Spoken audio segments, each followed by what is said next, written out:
Então vamos falar da tributação de dividendos em 2026. Ano passado, o empresário brasileiro saiu para curtir o Réveillon e às 0 horas e 1 segundo iniciou o Brasil essa tributação de dividendos que até então, né, historicamente não havia.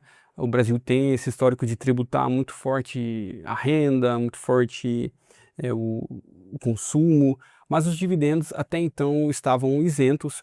Você sabe muito bem, se você investe na Bolsa de Valores, tem aí, sei lá, BB Seguridade, Itaúsa, essas boas pagadoras de dividendos, você sabe muito bem que mesmo acima de R$ 50.000 mensal, essa distribuição aí não tinha nenhum tipo de retenção. Se você é empresário também, tem uma limitada, enfim, está na frente de uma operação, o Prolabore mensal devido, você sabe que tem tributação, mas os lucros ali acumulados e distribuídos conforme o cronograma da sua empresa, aí, trimestralmente, uma vez por ano, 2 vezes por ano, enfim, esses lucros até então eles também eram distribuídos sem nenhum tipo de desconto, mas a realidade mudou a partir de 1º de janeiro de 2026. E passados aí 4 meses da vigência dessa tributação, né? Eu estou gravando aqui agora em abril de 2026. Ainda assim, muita gente vem nos procurar com muitas dúvidas aqui no escritório e pouca gente também tem feito um bom planejamento. O que a gente percebe que infelizmente, lá em 2027, muita gente também vai ter uma ingrata surpresa, porque dependendo da situação, além da retenção na fonte, que é feita, da regra que ficou conhecida aí dos 10%, além dessa retenção na fonte mensal, quando for apurar o imposto realmente devido no exercício seguinte, ainda assim o empresário pode ser que tenha que fazer um pagamento complementar. Então vem comigo que eu vou te explicar exatamente como isso vai funcionar para que você entenda de uma vez por todas. No passado a lei foi aprovada em novembro de 2025, foi tudo muito de última hora, foi muito noticiado, mas as pessoas até agora não se atentaram da importância de um bom planejamento para otimizar a carga tributária. Então vamos lá? O que é essa regra dos 10%? Se você distribuiu mais de R$ 50.000 no mês, vai ter a retenção na fonte de 10%. Então se é 60, se é 70, se é 80, 10% ali. Existe até uma divergência, esse desconto vai ser sobre o valor todo ou só sobre a diferença. Então distribuir R$ 60.000, dos 50 aos 60, essa diferença de R$ 10.000, vou ter o desconto de 10% ou não sobre tudo. No meio jurídico existe uma certa divergência aí, mas o caminho assim mais cauteloso, analisando ali o texto legal, é a retenção sobre o valor todo.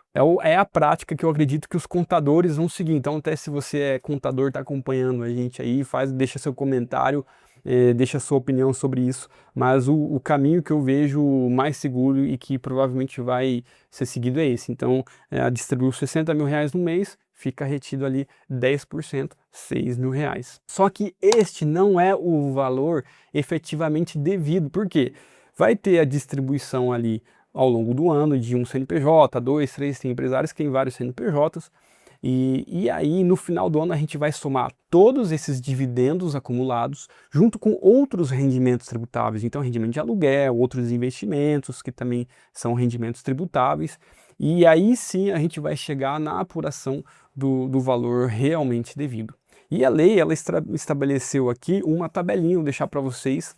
É uma tabela que estabelece ali uma alíquota variável para quem tem dividendos de R$ 600.000 a R$ 1.200.000. Então, nesse caso, a alíquota vai variar de 0 a 10%. E como que eu vou descobrir essa alíquota? Existe uma fórmula matemática mesmo, a gente está falando de lei aqui, né, de uma coisa jurídica, mas dentro da lei ali tem um artigo que estabelece uma fórmula matemática, que a gente aplica ali o cálculo e chega na alíquota efetiva desse empresário, considerando todos os dividendos distribuídos aí ao longo de um ano. Então perceba que aquela regra dos 10% é uma antecipação, mas a sua alíquota efetiva ao final do ano pode ser de 4%, 5%, 6%, e aí nesse caso você teria até uma restituição no seu IR.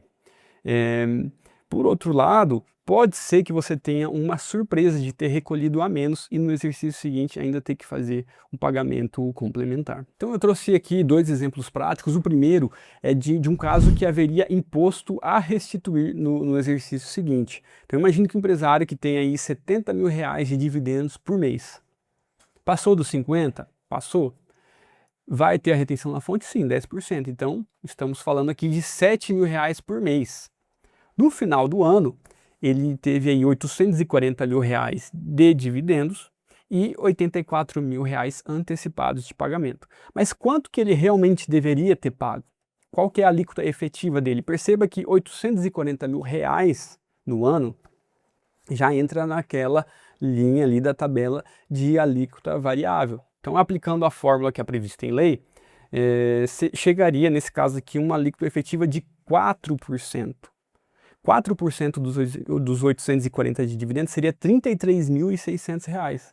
Olha só que interessante. Então, ele antecipou 84 mil reais de pagamento, porque foi com base na regra de 10%, mas a alíquota efetiva era 4%, então ele deveria pagar mesmo R$ 33.600, e no final das contas aqui ele teria R$ 50.400 para ser restituído do imposto de renda. Notícia boa, né? Seria uma surpresa ali no ano que vem, muito interessante, uma boa quantia para ser restituída. Por outro lado, nós temos casos em que vai ser necessário um pagamento complementar se você antecipou a menos. Como que isso funciona? Vamos imaginar aqui um empresário com duas empresas. Empresa A, ele tem aqui 40 mil reais por mês de dividendo.